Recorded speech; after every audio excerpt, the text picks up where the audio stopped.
global narrative helping or hurting the country's security objectives? Let's begin with security expert Onyekachi Adekoya, who joins me virtually on the program this evening. Mr. Adekoya, compliments of the season to you. Thank you for joining us again. President Trump acknowledged the strike, but if you look at his message on social media, he ignored Nigeria's cooperation and repeated claims of attacks on Christians. How damaging is this narrative to Nigeria's counterterrorism credibility?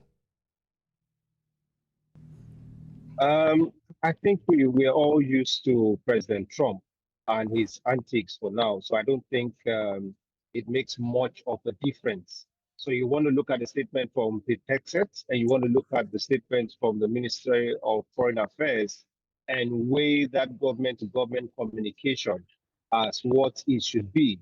President Trump has his domestic audience to pan to. So I don't think we should read much into. Unfortunately, it is what it is. You can't read too much into his statements, but you need to look at actions on the ground and what it is translating to. So I think that's what we want to focus on, not on the statement of President Trump as President Trump, but you want to look at the statements of the American government and that of the Nigerian government, and then weigh the direction of things on the ground. That will be my assessment. I'm sure you've also heard critics say foreign airstrikes on Nigerian soil raise sovereignty concerns. From your experience, where's the line between strategic partnership and overreach? Well, to wit that you can have cooperation and collaboration and coordination of effort amongst nations.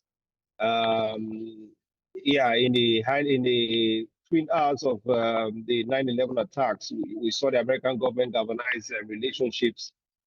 Even though the attacks happened in country, they had to respond out country.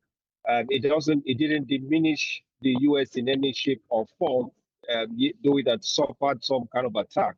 So you want to look at the international laws and diplomacy and the realm of collaboration. There's nothing out of the ordinary. However, it doesn't do our reputation too good on the African continent if we say we're the giants of Africa and we cannot mop up issues at home.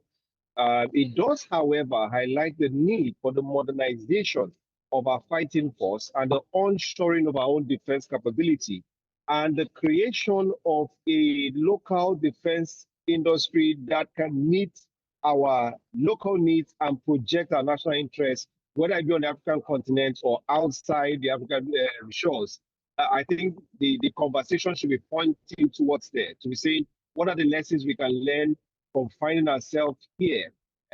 Nifemi, we didn't just show up here. It's over the years, successive military rule, the degrading systemically of the Air Force, the Navy, our air assets, naval platforms.